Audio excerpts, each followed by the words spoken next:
Healthy, fit, strong for the rest of my life. Healthy, fit, strong for the rest of my life. Healthy, fit, strong for the rest of my life. Healthy, fit, strong for the rest of my life. Boom, boom, boom, boom. Healthy, fit, strong for the rest of my life. How about you? A rephrase. Do you want to be weak? Do you want to be unfit?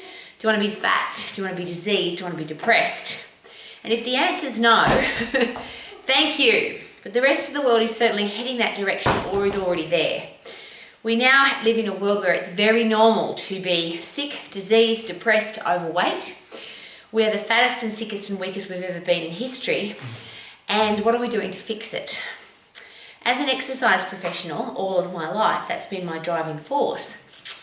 What causes the challenge? What's the solution so that we can be healthy, fit and strong? And even if people don't want to do it, because as adults, there's plenty of people who just, obviously if you smoke, drink, take drugs, eat crappy food and don't do any exercise, then you can't be a healthy, fit, strong human being. It just doesn't, the two don't go together. But plenty of adults choose to live that way. That would be fair and that's okay because we're adults and we get to choose what we want. But I'm here every day now because I want our kids to know that they don't have to grow up as a weak, sick, frail, depressed, diseased, obese, hate my life person. And I share that with much pressure because I deal with people like that every day. I'm sure that you do too. The healthcare costs, and I call them sick care costs of the world, have exploded. We have diseases that used to be adult and old people's diseases that children now have. So age onset diabetes is now called type 2 diabetes. And we've got kids with type 2 diabetes, little kids where their body's screwed up. And I call it your hoses, where the blood and fluid, oxygen, nutrition is not flowing through your body effectively. So obviously everything breaks down. We have osteoporosis, bone thinning disease, supposed to be an old lady's disease. We've now got kids with osteoporosis. Alzheimer's, dementia, they're supposed to be old people's diseases.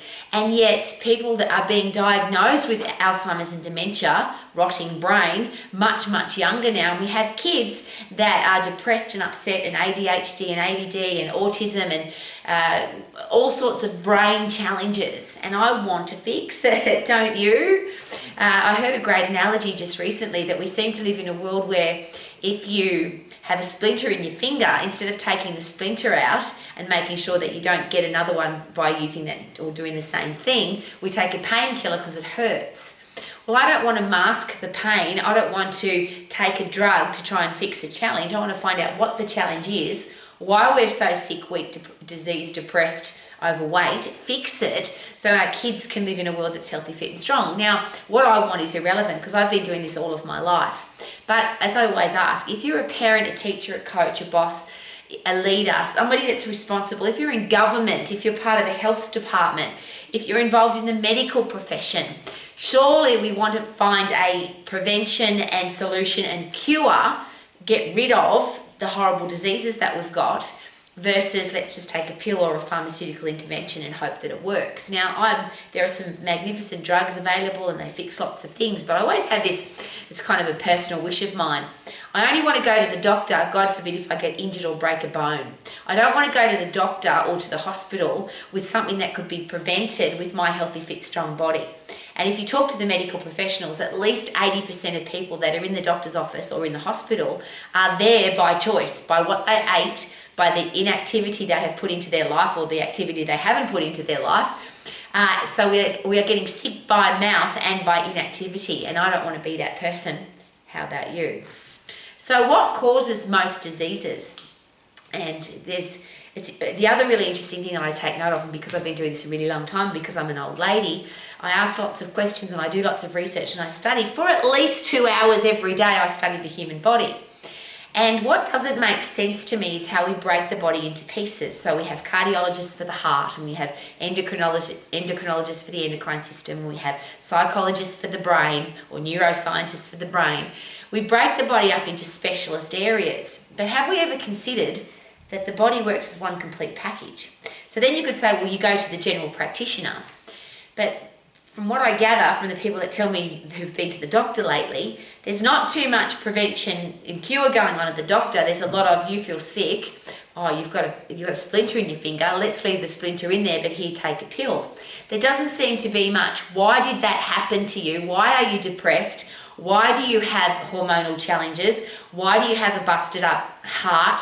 Why is your body and brain not working effectively, so that we can stop the bad stuff, fix it, and move on to a healthy, fit, strong life? There's not a lot of that seems to be going on.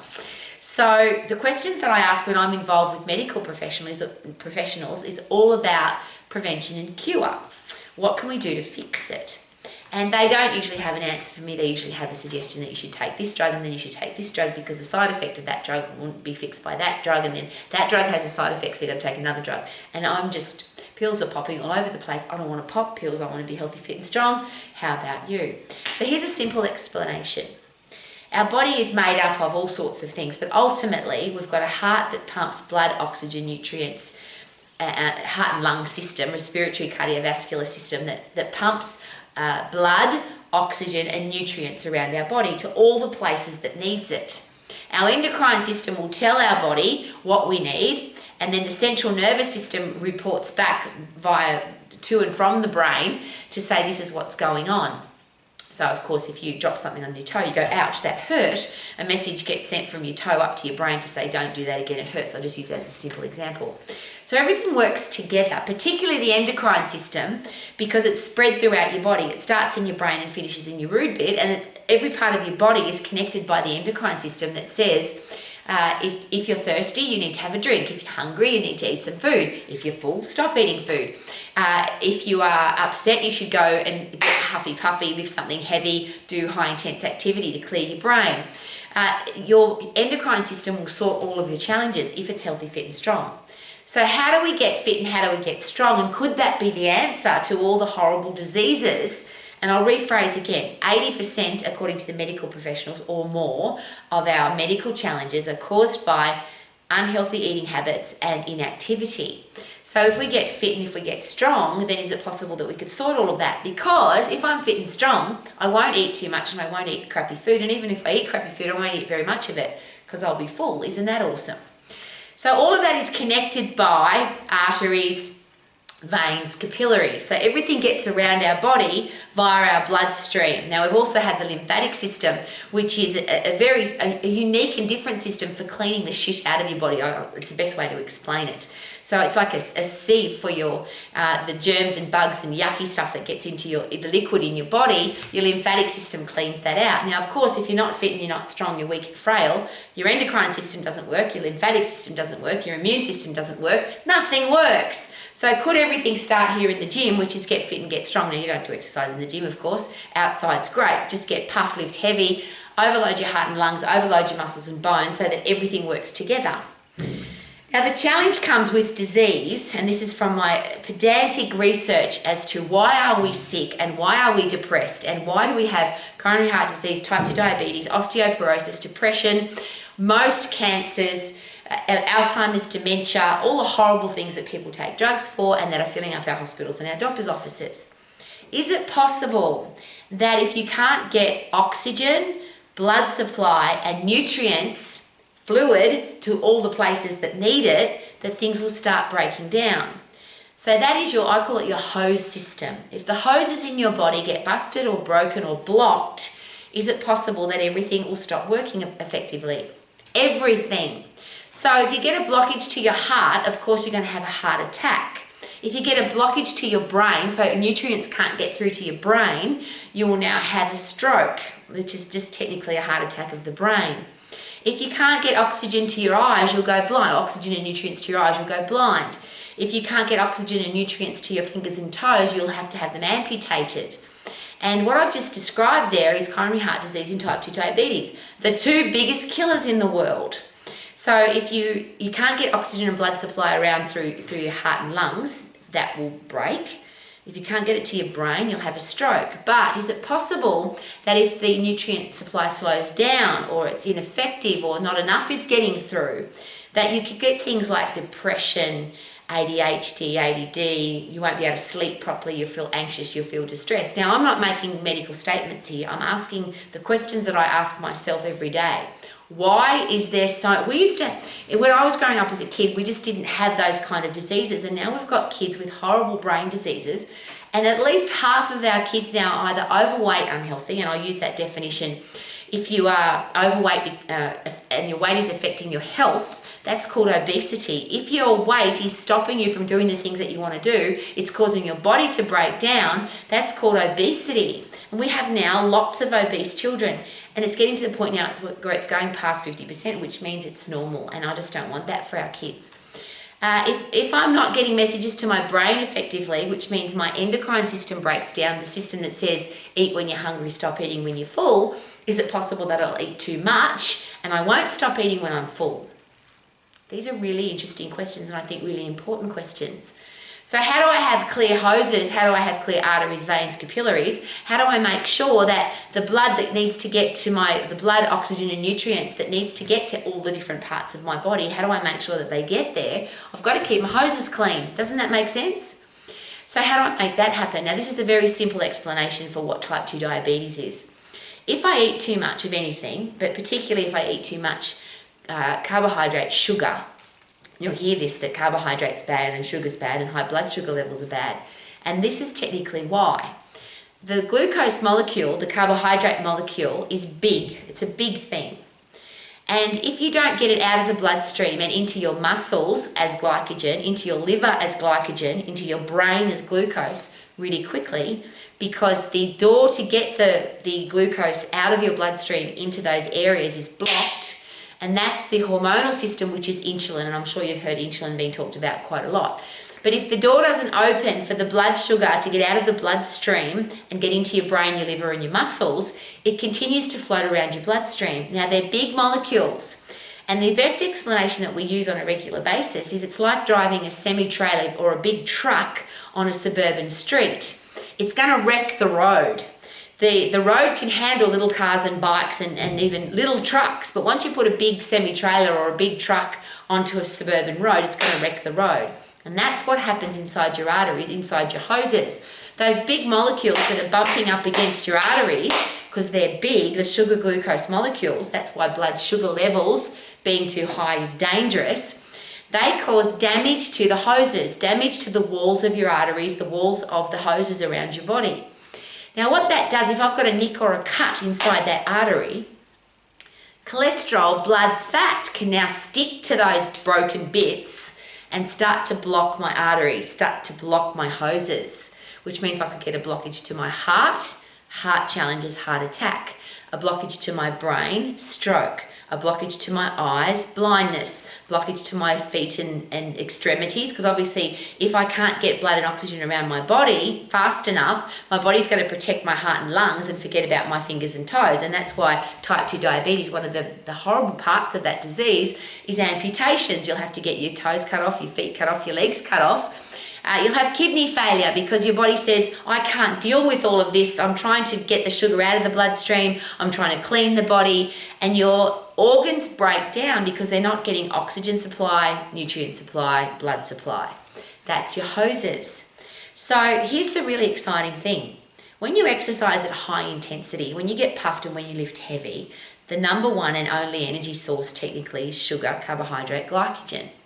So when you exercise and you're really fit, your body burns up the carbohydrate, the sugar, the blood sugar that you have in your body. It burns it up before it can do any damage. The beautiful thing is that when you're healthy, fit and strong, your endocrine system works effectively too. So your insulin works effectively.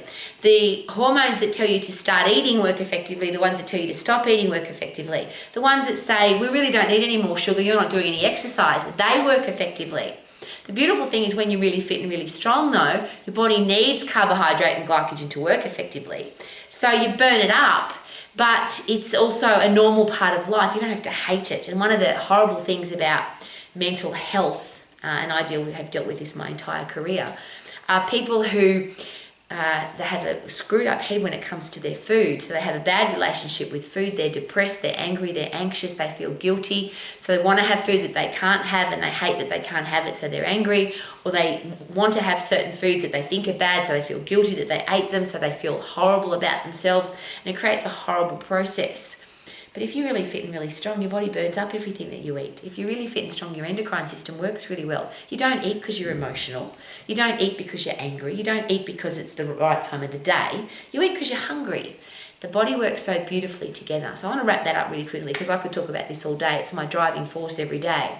But ultimately, if I get puffed at 100% effort, and if I lift heavy at 100% effort, so my muscles, my bones, my heart, my lungs, my immune system, my digestive system, my central nervous system, my endocrine system are all working together to keep me alive so that I can thrive. And I always share that the human body is designed biologically to survive, not die, feel fantastic so that you can reproduce. And if you don't feel fantastic, if you've got a headache, if you feel depressed, if you feel angry, if you feel anxious, if your life's not going well, then of course you won't feel like reproducing. And I always use that example. I've got a headache, I don't want to do it tonight.